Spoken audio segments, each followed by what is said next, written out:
Hello everyone, I am Janaky Murthy. Today I'll present some ongoing work on optimal control of interacting agents over sparse graphs. We are interested in optimal control of dynamical systems with large number of agents. This interaction among them is modeled by a random graph. Traditionally, in the classical mean field setting, each agent interacts with every other agent, leading to a dense, fully connected dynamics. However, in our setting, each agent interacts only with locally with its neighbors in a sparse random graph.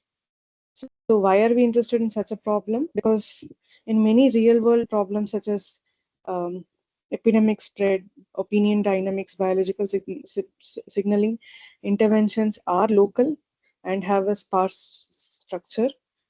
At the same time, um, we often want to use shared state-dependent control policies that don't require agent-specific intervention. This is especially applicable where there is privacy or scalability requirements.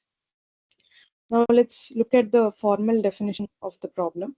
So we consider agents located on a graph G, and the state of agent V at time t is denoted by xv of t, and the action taken is denoted by av of t.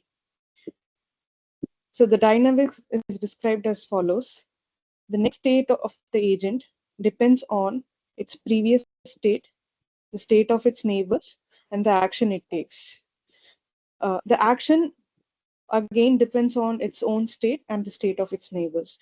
By the state of its neighbors, we mean the empirical neighborhood measure mu v of t, which counts the fraction of neighbors in each state. Okay. Before setting up the cost function, it's useful to set up some notation. Uh, for any graph G, finite or infinite, the initial distribution of the state of the vertices comes from a joint distribution QG, and uh, yeah, and given the initial condition QG and the policy pi, the joint law over the full state action trajectories is denoted by P superscript QG pi. So this notation will come up in the expectation of the cost function, and for succinctness, I'll not be mentioning it again. Okay, let's. We are now ready to define the cost function for the n agent system. We have a random graph Gn with n vertices. Uh, uh, and this is the initial state configuration. Let un be a uniformly chosen vertex in Gn. So the central controller wants to minimize the cost incurred by an uniformly chosen vertex, and the cost is a, a discounted infinite horizon control problem for a uniformly chosen vertex. Notice that the cost at each time step depends on its own state, the neighborhood state, and the action it takes. And the expectation is with respect to the joint distribution of the trajectories under the given initial condition and the policy pi. Right? This kind of cost makes sense when the graph is large. When we are focusing on, in that case, we'll be focusing on uh, the control of a typical node, right? Um, yeah. Okay. So now what happens as the networks grows, right? So local weak convergence provides a natural framework to uh, quant quantify what happens to a random graph as the network grows. So informally put, what it means is that we zoom into a typical node's neighborhood, and the neighborhood starts neighborhood distribution stabilizes.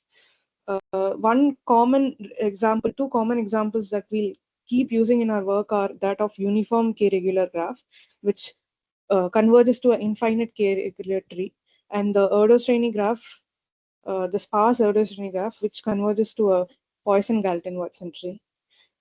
Just for a visualization, you can see what local weak convergence means.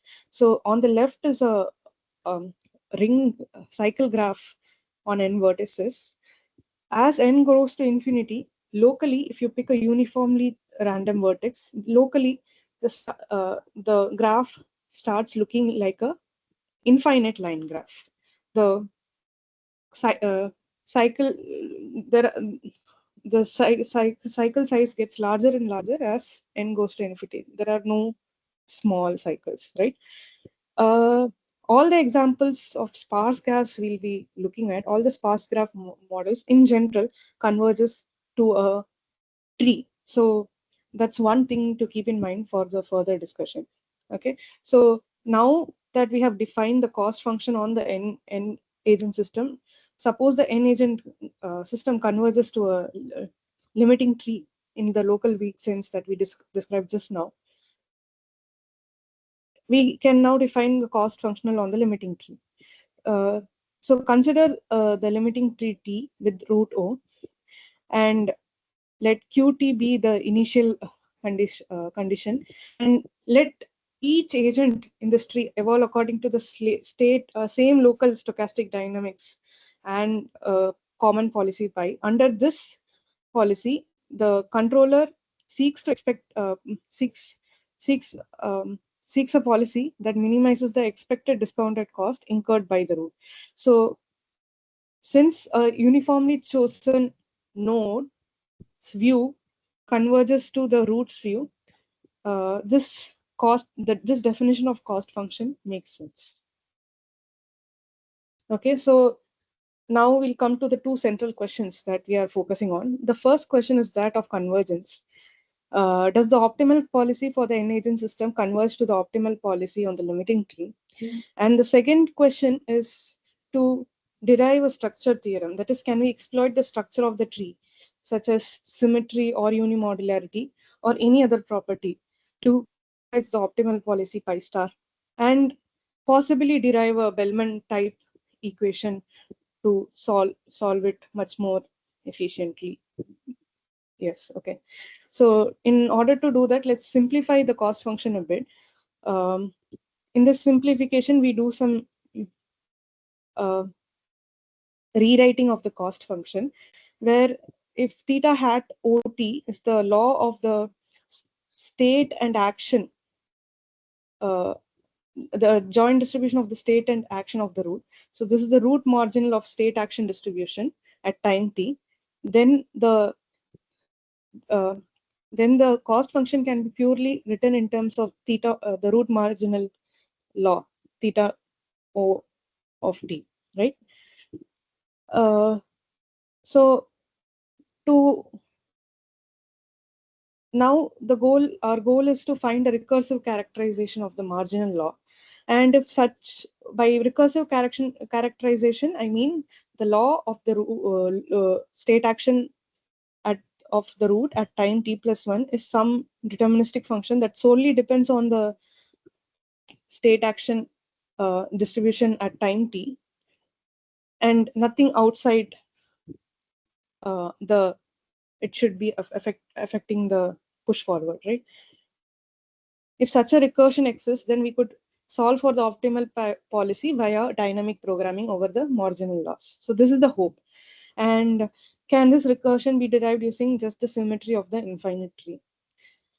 So towards this end, we prove a symmetry property in case of the k-regular tree, which says that uh,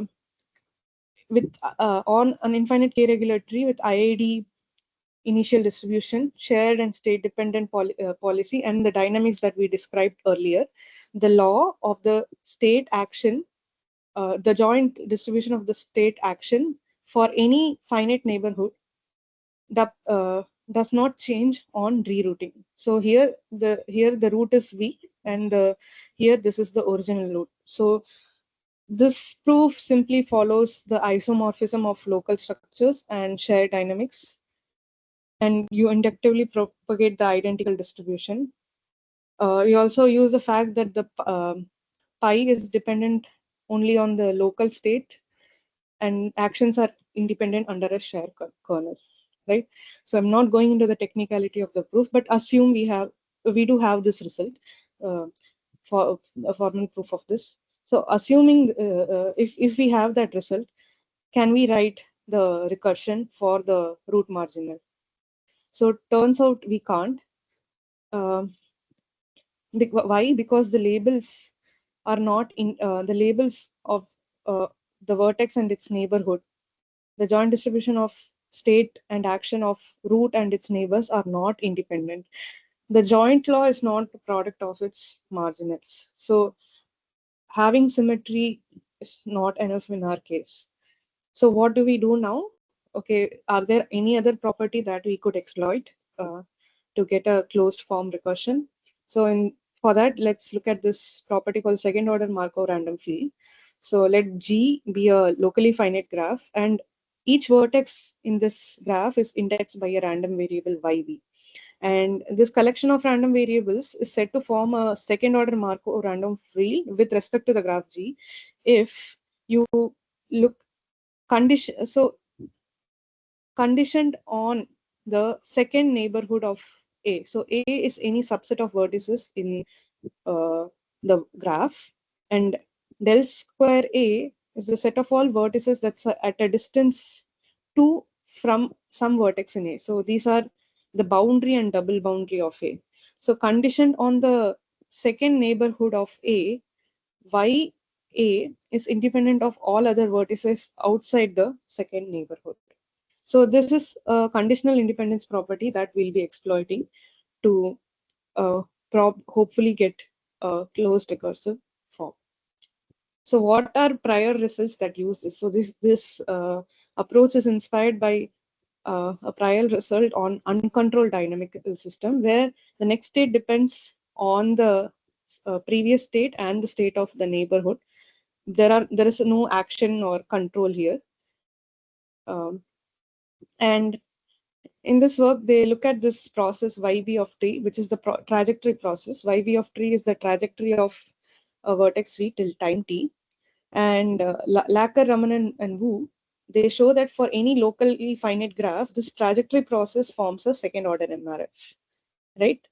And combined with symmetry, the second order MRF property implies that if you look at the joint trajectory of root and its neighbors, this satisfies the Markov property. So, so this process does not depend on the trajectory of anything outside A, right? So why is this useful for us?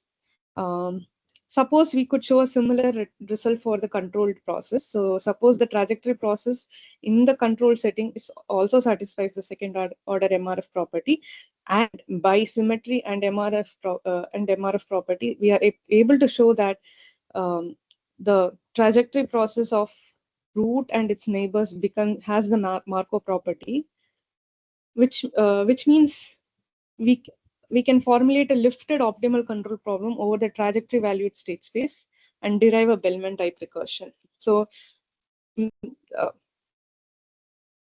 this is the hope. So these are our next steps. So towards proving the structure theorem.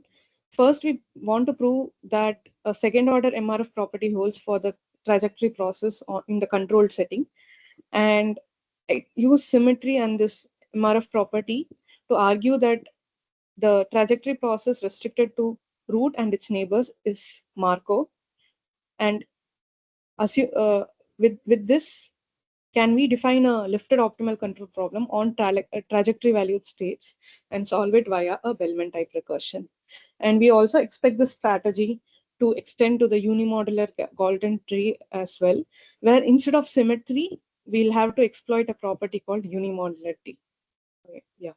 So this is the uh, ongoing work. Thank you for listening. Thank you.